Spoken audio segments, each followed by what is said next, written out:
Anish, congratulations. First of all, tell us how do you feel and how do you enjoy here in India? Yeah, I feel very happy to win today. Nowadays it's very difficult. I think the gap is somewhat smaller. Probably if you play like long matches against the lower-rated player, we'll win quite certainly. But when you have two-game match, nowadays it's even harder than like 10 years ago, I feel. And today you saw some people didn't manage to win. Very strong players already knocked out in round one. So yeah, I was, and a lot of players going to tiebreak actually as well. So I was really happy to have won. Didn't take this for granted at all, and especially in classical portion. And yeah, I'll enjoy India more than before. But if I'm here to stay for a while, I should probably slow down on the curry. So. Oh, so okay. I guess that's your favorite. Yeah, I mean, in general, like I'm okay for a short stay in India to eat Indian food every day. But I know that if I'm here to stay, then I should add some more international food to give my stomach a break as well. So. Yeah, Anish, for a moment I just heard a lot of screaming coming out from outside. Those are the fans actually greeting their favorite players. What is the relations between you and fans? You are very popular in India. You sure that there are fans? There's no emergency happening? No, it's fans. It's fans. We heard it. The tournament in India, actually, we had a fire alarm emergency. So it can always happen. No. It's fans. We heard it several times. I don't have such fans. At least I hope. Oh, where are Anish fans, guys? Come on. They are quiet in real life, but very, very loud on social media. This kind of fans. Yes. Well, it's also acceptable. Anish, could you please take us through your game to show what was the interesting moment and just it was fascinating. This is sort of a relatively fresh line. One of the early times I remember it being played at high level was when Carlsen played it against me in World Rapid. Yeah, it's a very unusual position because you're not in Vinaver. Usually, you're not supposed to weaken your pawns this way, and but here, like the main line is sort of something like this, yeah, let's say, and then you can get these positions. But here, you sort of are not able to protect this pawn somehow in a normal way. And King of 8 is a concession, of course, very big one probably, and G6 is also. But turns out it's not so bad because Black gets this H6 and. Okay, it's sort of a weakness, but Black puts Rook H7, castle long, and then prepares F6 anyway. And okay, of course there are dark square holes, but EF Knight takes F6 is possible, and then Black has some play, so it's not such a bad line, and not so bad as it looks. To be honest, I was not really expecting it to happen. He has played it before already, and this is the kind of line you don't really repeat much, but okay, I'll prepare, of course, a little bit. I knew there are many setups. Against Carlsen, I played something very direct. Like back then, I thought this was most critical, something like this. But then there's like so much theory here, and yeah, this whole thing became like very theoretical. And what happened in the end of this game? At some point, he went c4, and my bishop was totally shut off. Quite a remarkable strategic game. How I was in a good position, but then somewhere I just got totally outplayed. And so this is a bit double-edged. But how I played is different. Yeah, I knew that this bishop h3, this setup was there, and I remember the engine is going h5. I couldn't quite understand the point of it. So h5, king a8, and I remembered queen e3. I actually remembered I looked at it, but then I was thinking, okay, he'll take, play f6. I was thinking like Black has such a nice position. Then after the 4 knight e7, I thought maybe rook g1 is the point. I thought take knight e7. It started to look like my position. I didn't understand what I prepared, why I was so happy. And I was thinking like, okay, I don't know. I mean, I'm pretty sure I remember h5 queen e3, but this doesn't make any sense to me. So I thought, let me try to do what I sort of would do if I'd not prepared. But yeah, it's very odd what I have done to shut off the position like that. I think maybe h5 is a mistake, although it's very tempting to close.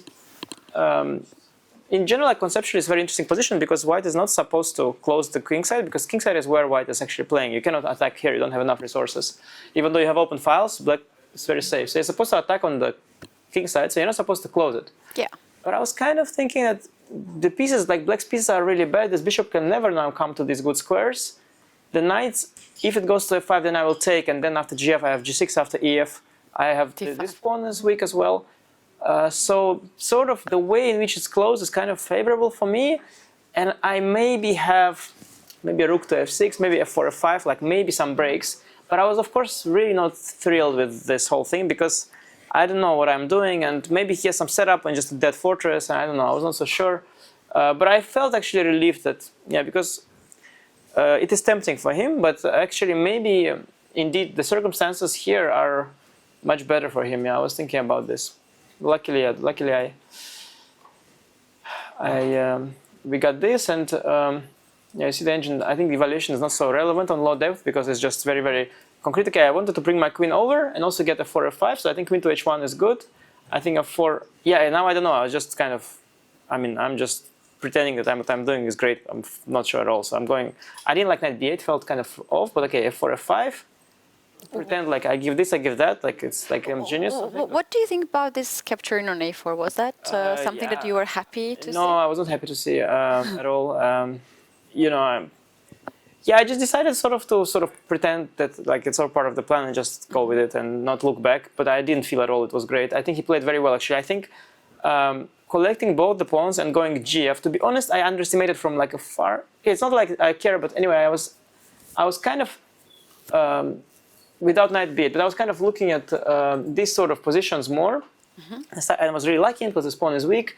I mean, not, but like here somewhere, yeah, I was expecting some other moves, and I thought about EF capture, always got the GF, like somehow I'll just break, but then I realized that of course he goes GF, obviously, and then obviously I can never really take this. If I take H5, then he'll pin me down, like it happened in the game, let's say, like all these positions, let's say, like if I take, then he pins me down, yeah, I can't move, like I want to go out and go H5, but I can't. So I can't never collect this. Yeah, like, you know, I need a few more pieces, like I need, just more pieces than I have. I need like these 2 rooks to be here, but also need 1 rook on g1. I need 1 bishop to capture knight, but I need 1 more to still stay there. Like I just don't have enough pieces, and yeah, that's kind of illegal, right, in this game. It's really, it's just not. I'm just. It sort of almost works, but not quite. And I realized that he's probably very fine. I was just hoping I'm not worse, to be honest. But yeah, probably I'm not worse because of the. But yeah, it's kind of unclear position. I have this g6 break, but it's really hard to time it. I was not sure. I think about rook g7 probably. I was not sure. And I thought some lines where like he goes like rook to maybe he'll sack it on g4. I don't know what. And I was not sure at all. And I didn't know what I'm doing honestly. I thought okay, because I don't know what I want. So I want maybe g6. My initial plan was to go rook g1, g6. But then what was I thinking? Bishop e8, I think. Yeah, this, and then I realized actually it's nice to have a rook here. Yeah, but this was the thing. I didn't have enough rooks, and I wanted 1 queen on like 1 queen on e2, 1 queen on b4 as well. So I just didn't have enough pieces. I didn't know what to do, and I realized that when you lack pieces like that, then usually it means that you are not better. And there was just, I was very lucky actually. So we're sort of moving around back and forth. I was very lucky that as it's kind of shuffling. I was thinking probably it's objectively equal, but I can keep the tension if I want and hope somehow he makes a mistake. Yeah. Although there's nothing like almost nothing to do for each side. But then I was lucky that just before move 40, suddenly he gives me this queen e7 opportunity, and suddenly it's very tricky for him. And I'm very lucky that he suddenly has to solve a big problem, and he has no time, and it all comes together. And because I think he can sort of. Can't he like play? Oh yeah, that's the thing. Here, if queen f8, I have queen b7 maybe. This was maybe the thing. Like normally he goes queen b8. But what happens if I take it? I'm hoping it's mate. I don't know. Just takes and maybe just knight d5. It just looks like mate or not. Like. Oh, looks really fancy. Yeah, something like there must be a mate some way. Probably everything is mate. So because otherwise I don't really want much, you know, in general. But somehow it happened that in this particular case I want something. And here it's uncomfortable for him. Also, I was wondering actually when he was thinking long, maybe he can now use the opportunity and play b6 for a change. Yeah, I was not sure. Like, do I want an endgame? Because endgame again is the same problem that like conceptually I'm sort of going to crush here, but tactically not quite because if I take, he can pin me, and I'm again not in time. Like I need 1 more tempo. So let's say here, I think rook h8. Like I need rook h1, king g3, and back. But rook h1 he has rook h7, and I'm just sort of not really in time. So I was trying to find some. I was calculating some things like that. Maybe I have some trick like g6. But then okay, he can take. I collect the e6 pawn, but then already so many pieces have changed that it's not anymore much, and he has the a pawn. So I just think it's kind of okay for him. Everything. Yeah, I was going to maybe keep the queens on, and I have some kind of tactics, you know, sometimes. And at the right moment, I was going knight h5, knight f6. That was sort of my idea that somewhere he might blunder this, but. Yeah, I was not sure what's happening, but I was lucky that here somehow it's a problem. Like 96 is a threat, a lot of things are a threat, and it's easy for him to blunder. And if he goes rook h7, I go g6 here. You know, I'm into chess technology, and I like chess websites, right? I want now on my own website, and I want to make sure on my website this engine is like always working when you do like Yes. you know. I understand it's in local. Yeah, it's not working. But I will try to make sure the mine is working because it's so frustrating. I have no clue what to say. I don't see the engine moves. Yeah. And, Yeah, it's kind of frustrating. thing, right? Like that. It's and Lichess is like the best we've got, to be honest. Still some trouble, yeah, because I understand like it's local. It's running on your local hardware. Not so simple. But we take your word on that to have a good engine. The engine running on a TV. How strong can it be?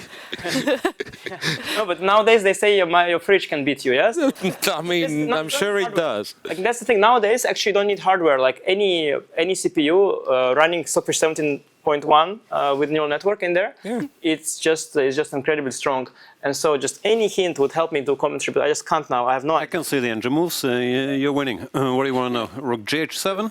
No, after queen e7, winning, yeah or not? Yeah. Rook gh7 was better than rook h7. But then g6, fg, queen e6, knight f8, 0-6 only. Yeah. But I've broken through. Like basically, what I need to do, like what is a dream scenario, is that I collect the e6 pawn because then d5 is very weak. Because let's say if I just collect g6 and then he has knight and f8, it's not. But this is kind of exactly what I want. And finally, I'm lucky that just on move 38, like just here he's. So here, look, we have like 11 minutes, both more or less same time. And now just on move like 37, like just here, he has 3 minutes. He has to make 3 moves, and just now he makes a mistake. Just very fortunate. Yeah. For him, very fortunate. But in the end, After queen e7, he's still at queen d8. He's sort of still hanging around. And then I was, I would probably go to d6 right now. Yeah, and then he has to do some strange stuff. But queen a5, he's still in it. But queen a5 is difficult because you have to see that take doesn't work, right? I don't know. I'm just reading out, reading out information. I actually saw something like this. Okay, I mean just saw, let's say, not calculated. Rook b8. And knight d5. I saw this. And I thought maybe I'm winning here, but I didn't, because I thought maybe I'm winning, but I don't know. ed. ED? No, bishop d5, queen d5. Yeah, here doesn't work. Doesn't work. No, ed just. Yeah, there's actually no threat then. Maybe e6 hangs. Then fe and queen c3. Yeah. No, it's probably okay for him. Yeah. Yeah, knight d5 was somewhere else because now I just don't have enough pieces. Yeah, so somewhere else. I don't think I saw queen a5, frankly. Maybe I saw some other move here. But I was just hoping that there's, like again, this is move 40, so I was hoping, okay, he'll go queen d8, I'll go queen d6, and now he has to find some very difficult move. And somehow I just got more, like it's got more nasty, like then here, let's say, like nothing is, but queen on d6 is much more nasty. And also I was thinking like a very, very long time about these things, I was trying to make this work. I just could not. I was thinking, is that not like it's just not made at all? Yeah, queen c5. If king a8, I have actually rook a6. Wait, queen b6, rook. No. Yeah, that's not made, surprisingly. Yeah, and queen c5. I thought if queen a8, I have rook a6, take d5, take everything with check. I maybe better there. But he just has b6. I couldn't again. Like I just no mate here. So I was like I lost all my time advantage here because I couldn't find anything somehow. I just thought maybe it's just some kind of weird draw or something. But yeah, in the end, there was one nice. Pretty idea that he has knight takes e5, kind of thing you can blunder because queen c7, knight f3, suddenly there's a beautiful still. Nice. I have counter punch, and the point is that my king can escape by c1. b2. One last nice line, but basically here he has collapsed with no time, and this is just completely lost. Yeah. g6 wins, and I hope that this is also clean enough. Yeah. Yeah, very nice game. I think you enjoyed the process of calculating all these lines, and that was never too risky for you. Yeah, no, probably not too risky, but of course it's not risky. Like actually, it's fascinating. These Vinamr positions, I was also writing into my course because it's kind of interesting. Like many of these positions, they are not risky and risky at the same time because okay, if white wants to make draw, often white can just stand. But if you want to play with white, then you do some breakthrough and then it's risky. So it is kind of either draw or risky. It's not like you can't like play risk-free for a win. This position. So it is interesting. And I was going to play for a win, of course. So I felt it was quite risky. But okay, if I'm meant to be knocked out in round 1, and I thought, okay, so be it. Yeah, maybe. Yeah, and from me, final question to you. how your day will look tomorrow, because you don't gonna play tie breaks. I told my coach before today that it will be really good to have free day tomorrow. And then I added, and not have to fly back home, because that could also be a scenario. To get a lot of free days after today was a possibility. So I was like, no, wait. I want a free day, and then to play the day after. So no, it's very, very good. To have just free day is very, very good. It's just for the routine, we can do the rest day routine and just it's really nice. Awesome.